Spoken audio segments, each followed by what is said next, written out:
안녕하세요. 네, 미용사 시험 대비 공중위생관리학을 맡은 도윤희라고 합니다. 이번 시간에는 두 번째 시간으로 소독학에 대해서 학습하시겠습니다. 살롱에서 소독 위생이 아주 중요하죠. 각 개념들을 잘 학습하시고 이해하시기 바랍니다. 실무에서도 많이 도움 되셨으면 좋겠습니다. 소독의 정의를 보겠습니다. 소독이란 전염병의 전염을 방지할 목적으로 미생물을 죽이거나 약화시켜 사람에게 감염의 위험성을 없애는 것입니다. 다시 말해 소독을 실시할 대상물에 존재하고 있는 병원 미생물의 생활력을 감소시켜 감염력을 없애는 것입니다. 소독에는 분류를 보시면 위생, 살균, 소독, 멸균, 방부가 있는데요. 자, 위생을 한번 보겠습니다. 박테리아가 자랄 수 없게 깨끗하게 주변을 유지하여 질병을 예방하는 것이고요. 그러나 위생만으로는 박테리아가 없어지지 않습니다. 다음으로는 살균인데요. 죽일살, 균균자로 미생물을 급속히 사멸시키는 방법입니다. 미생물은 생물체의 감염성 질병을 발생시키는 주요 원인인데요. 이에 따라 세균들에 대하여 물리적 또는 화학적 처리로 살멸시키는 작용을 살균이라고 합니다. 소독은 전염병의 전염을 방지할 목적으로 병원균을 멸살하여 감염력을 없애는 것인데요. 소독은 미생물을 살멸시키지만 포자, 아포까지는 살멸시킬 수 없습니다. 멸균을 보시면 비병원성과 비병원성으로 나눠지는데 미생물을 모두 죽이고 포자까지 제거하는 방법으로 살균 후에는 무균 상태가 됩니다. 그러니까 사멸시키는 걸 이야기를 하는 거죠. 여기에서 소독과 멸균을 보시면 소독은 포자는 사멸시킬 수 없고요. 멸균은 포자까지 사멸시켜서 무균 상태를 말합니다. 포자는 외부 환경이 바뀌게 되면 미생물이 안이나 바깥쪽의 원형이나 타원형으로 딱딱한 껍데기를 형성하는데요. 내부를 보호하는 역할을 합니다. 저항력이 강하고 오래 생존합니다. 그래서 포자가 살아있는지 안 그러면 포자까지 죽여서 무균 상태가 됐는지 소독과 멸균을 정확하게 알고 가셔야 될 것 같습니다. 그리고 방부를 보시면 미생물의 발육과 성장 작용을 억제, 정지시켜 부패나 발효를 억제하는 방법을 방부라고 합니다. 여기에서 소독력의 세 개를 보시면은 멸균, 살균, 소독, 방부가 있는데요. 그 다음으로는 희석이 있습니다. 이 희석은 정리나 청소를 말합니다. 다음 세균학을 보겠습니다. 세균학은 모든 인간과 함께 끊임없이 공생하고 있는 세균류를 대상으로 연구하는 미생물학의 한 분야인데요. 생화학, 유전학, 면역학 등과 유기적으로 연계하며 생명과학의 기초가 됩니다. 세균은 핵막이 없고 세포와 핵양체로 이루어진 작은 생물입니다.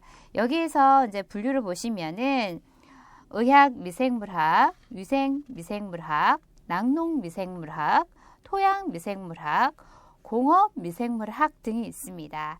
이거 잘 읽어보시기 바랍니다. 미생물의 총론을 보시면은 세균, 그러니까 박테리아죠. 바이러스, 에이즈 등의 감염에 대한 주의와 예방책을 습득한다. 대부분의 손톱 질병은 세균, 그러니까 박테리아에 의해서 발생합니다. 미생물의 정의를 보겠습니다. 미생물은 인간의 몸과 인간의 주변 등 지구상 어느 곳이나 존재하는 생물로서 눈으로 볼 수 없고 현미경으로만 구분 가능한 아주 작은 단세포 생물을 말합니다. 자, 여기서 미생물의 역사를 보겠습니다. 미생물의 발견은 현미경과 직접 연관이 있는데요. 1673년 네덜란드의 현미경 학자인 레벤후크가 최초로 단일 렌즈 현미경으로 미생물을 관찰한 후 그 다음 전자현미경의 연구와 개발은 현미경의 기능 향상과 더불어 미생물학의 발전을 이끌어 왔습니다. 그리고 루이 파스테르, 저온 살균법으로 유명하신 분이죠. 저온 살균법으로 미생물의 순수 배양을 가능케 했고 자연 발생설 종식을 입증했습니다. 그리고 리스터, 루이 파스테르의 연구 결과를 응용하여 석탄산 분무에 의한 창상소독법을 외과 수술에 적용하였고 1867년에는 외과 임상에서의 소독법의 원리로 논문을 발표했습니다. 코흐는 독일의 세균학자로서 하나의 미생물이 특정한 질병을 일으킨다는 병원균서를 확립하여 세균학의 근본을 확립하였습니다. 이제 여기에서 결핵균, 콜레라균을 발견하였습니다. 이 부분이 중요한데요. 미생물의 종류. 미생물의 종류는 크게 비병원성 미생물과 병원성 미생물로 나눠집니다. 여기서 비병원성 미생물을 먼저 보겠습니다. 인체에 침투하여 병적인 반응을 일으키지 않으며 유익한 진균류, 유산균 등을 포함한다. 비병원성 미생물의 역할은 다음과 같다. 부패, 분해, 음식물의 분해 및 소화작용, 비료의 합성물로 사용, 산소 생성. 여기에서 비병원성 미생물에는 효소, 이제 된장에 있는 효소라든가 김치 이런 게 여기에 속합니다. 다음 병원성 미생물은 병원성 세균을 말을 하는데요. 인체에 침투하여 직접 질병의 원인이 되는 미생물입니다. 병원체의 종류로서는 바이러스, 리케치아, 세균, 진균, 원충, 연충류 등이 있고요. 병원성 미생물은 살아있는 식물, 동물에 서식하며 독소나 유해 물질을 발생시켜 질병을 확산합니다. 여기에서 병원성 미생물의 종류는 앞에서도 했었지만 다시 한번 이야기하겠습니다. 세균, 바이러스, 진균류, 리케치아, 원생동물, 클라미디아 등이 있습니다. 세균에서는 둥근 형태의 구균이 있고요. 막대 모양의 간균, 긴 나선 형태 모양의 나선균이 있습니다. 그래서 여기서 구균에는 포도상 구균과 연세상 구균, 쌍구균, 그리고 포도상 구균에는 종기, 종양, 농포 등을 일으키는 세균 등이 있고요. 연세상 구균에는 폐혈증, 루마티스, 열, 두통, 피로감 등을 일으키는 세균 등이 있습니다. 쌍구균에는 폐렴, 구균에 등을 일으키는 세균이 있고요. 간균에는 가장 흔한 박테리아가 있습니다. 파상풍, 인플루엔자, 장티푸스, 디프테리아, 결핵균, 이질균 등이 있습니다. 나선균에는 감염병 병원체로는 매덕균, 렙토스피리라가 있습니다. 여기에서 세균에 해당되는 규균에는 어떤 병원체가 있는지, 간균에는 어떤 병원체가 있는지, 나선균에는 어떤 병원체가 있는지 한번 알아두시기 바라겠습니다. 바이러스는 극미생물이기 때문에 전자현미경을 통해서만 관찰이 가능합니다. 그리고 세균 여과기로도 분리가 되지 않습니다. 그리고 이제 여기에서 바이러스의 감염병 병원체로는 소아마비, 뇌염, 홍역, 천연두, 의회성 이하선염, 인플루엔자, 헤르페스 등이 있습니다. 진균류, 저희 내일에서도 중요한데요. 포자 형태로 증식되며 곰팡이, 효모, 버섯을 포함한 72,000종 이상의 균종으로 구성되어 있는 미생물이며 무좀, 진균증 등 피부병을 일으키기도 합니다. 여기서 또 식품류에서 유익하게 사용되고 있는 곰팡이, 빵류, 맥주 등에 이용되는 효모 등도 여기에 속합니다. 그리고 리케치아의 감염병 병원체 2, 진드기, 털 진드기 유추, 쥐벼룩 등이 있습니다. 원생동물, 클라미디아 한번 읽어보시기 바랍니다. 미생물의 증식 환경에서는요, 6가지 환경 요인이 있습니다. 영양원, 수분, 온도, 수소이온 농도, 생물학적 산소 요구량, 삼투압 등이 있는데요. 여기에서 6가지가 잘 갖추어져야지 이 미생물이 증식을 할 수 있습니다. 첫 번째, 영양원을 보겠습니다. 영양원의 대부분은 포도당인데요. 미생물이 증식하기 위해서는 에너지원이 필요합니다. 세균의 영양원 공급 방법은 독립영양성 세균과 자체 생산성이 없어 숙주로 영양을 이용하는 기생영양성 세균으로 나눌 수 있습니다. 수분은 미생물은 약 80에서 90%가 수분으로 이루어져 있습니다. 앞에서도 또 이야기했듯이 생물학적 산소 요구량을 보시면은 산소의 요구량에 따라서 호기성류, 혐기성균, 통성혐기성균으로 분류할 수 있습니다. 여기에서 또 온도를 보시면은 저온성균과 중온성균, 고온성균이 있는데요. 중온성균이 30에서 40도씨라는 거 잘 알고 계셔야 될 것 같습니다. 수소이온 농도에서는 pH 6에서 8에서 미생물의 성장에 가장 적절한 증식을 할 수 있다고 합니다. 자, 삼투압은 농도가 낮은 곳에서 농도가 높은 곳으로 용매가 이동하는 현상을 말합니다. 여기에서 식물의 증식에 영향을 주는 6가지 환경 요인 꼭 숙지하시기 바랍니다.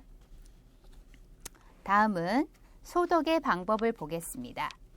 소독의 방법에는 크게 물리적 소독과 화학적 소독 방법이 있습니다. 먼저 물리적 소독을 보겠습니다. 열 에너지나 빛 에너지를 사용하여 소독하는 것을 물리적 소독 방법이라고 합니다. 그리고 물리적 소독 방법에는 열처리법과 비열처리 방법으로 나눠집니다. 자, 한번 보시겠습니다. 열처리법에는 건열법과 수별법으로 나눠지고 비열처리법은 열을 가하지 않고 처리하는 방법을 비열처리 방법이라고 합니다. 건열법에는 건열멸균법, 소각소독법, 화염멸균법 등이 있고요. 습열법에는 고압증기멸균법, 유통증기간혈멸균법, 자비소독법, 저온소독법, 초고온 순간멸균법. 네, 여기서 초고온 순간멸균법을 한번 보시기 바라고요. 비열처리 방법에는 저희가 많이 하는 자외선 소독법, 그리고 여과멸균법, 초음파 멸균법, 이거는 수술용 기구에 많이 사용하죠. 방사선 멸균법 등이 있습니다. 이거 잘 읽어보시기 바랍니다. 밑에 키포인트 보겠습니다. 자외선 소독의 특징과 주의사항이 있는데요. 자외선 소독은 강한 살균력을 가지는 단파장 자외선 UVC를 사용한다. 앞에서도 이야기를 했었죠. 단파장 자외선 UVC를 사용한다는 거 꼭 기억해 두시기 바랍니다. 그리고 밑에 특징과 주의사항은 잘 읽어보시기 바랍니다. 화학적 소독 방법으로 넘어가겠습니다. 미생물에 대해 살균력을 가지고 있는 소독약을 사용하여 질병 감염을 예방하는 방법입니다. 사람, 기구, 환경에 사용하는 소독액을 적절하게 선택하여야 합니다. 보시면 소독약의 이상적인 구비 조건이 있습니다. 강한 살균력을 가질 것, 세균, 바이러스, 곰팡이 등 넓은 범위의 항균력을 보유할 것, 사용의 편리성, 경제적인 가격 조건일 것, 높은 용해성, 안전성을 가질 것, 인체에 안전하고 독성이 없어야 할 것, 물품의 부식성과 표백성이 없어야 할 것, 직접 작용 또는 감작 작용에 의해 피부를 손상시키지 않아야 할 것, 냄새가 없어야 하며 탈취 작용이 있어야 할 것, 세정 후에도 잔류 작용이 나타날 것, 소독 후 즉시 효과가 나타날 것, 그러니까 효과가 우수해야 된다는 이야기죠. 소독 대상물에 변화가 없을 것 등이 있습니다. 이렇게 소독약의 이상적인 구비 조건 읽어보시면 이해하시겠죠. 이것도 잘 숙지하시기 바라겠습니다. 소독약의 살균 작용을 보겠습니다. 소독약의 소독 효과는 여러 가지 요인에 의해 영향을 받는데요. 소독약의 효과에 영향을 주는 요인에는 농도, 온도, pH, 유기물의 존재, 미생물의 감수성, 소독약, 상호, 기량작용 등을 들 수 있습니다.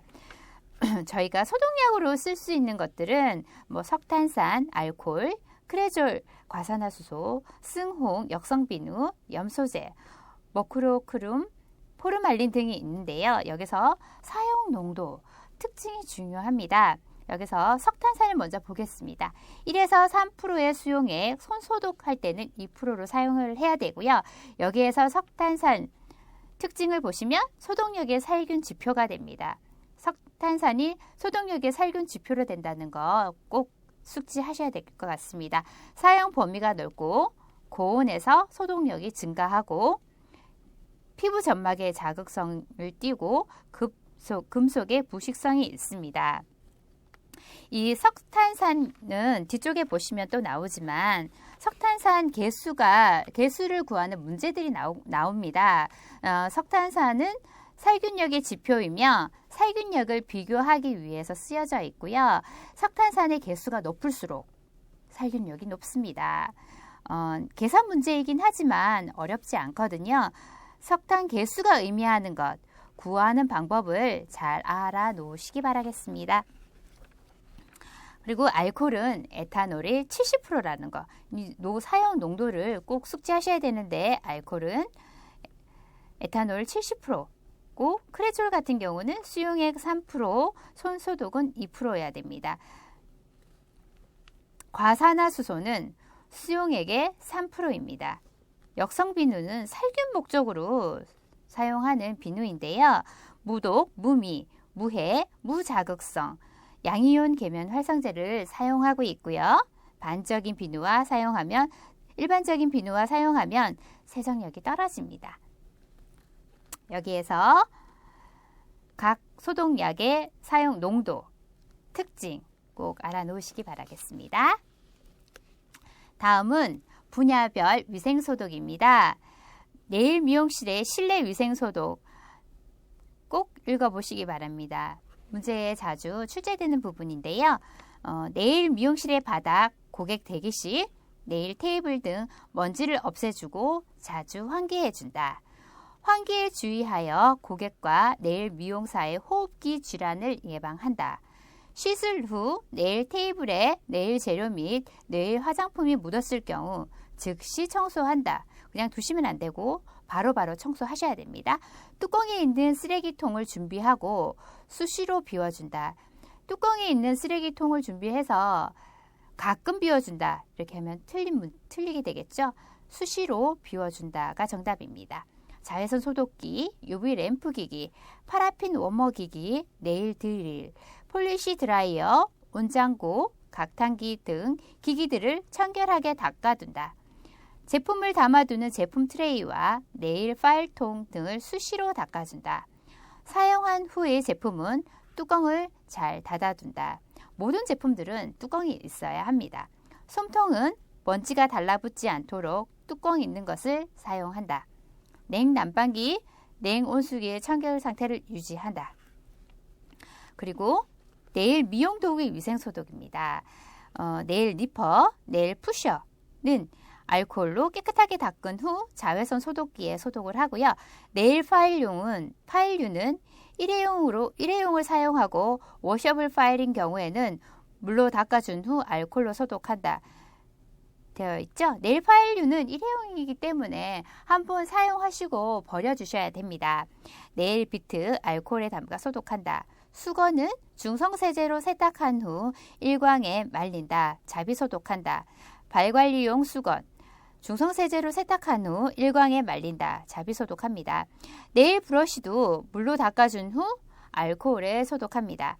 스포이드, 스파츌라 물로 닦아서 건조시킨 후 사용하고 스파츌라는 자외선 소독기에 넣어서 소독을 합니다. 패디 파일 일회용을 사용하고 워셔블 파일인 경우에는 물로 닦아준 후 자외선 소독기에 넣어서 소독을 합니다. 이 부분 실내 위생소독과 네일 도구의 위생소독 문제 출제가 많이 되기 때문에 꼭 숙지하시기 바라겠습니다.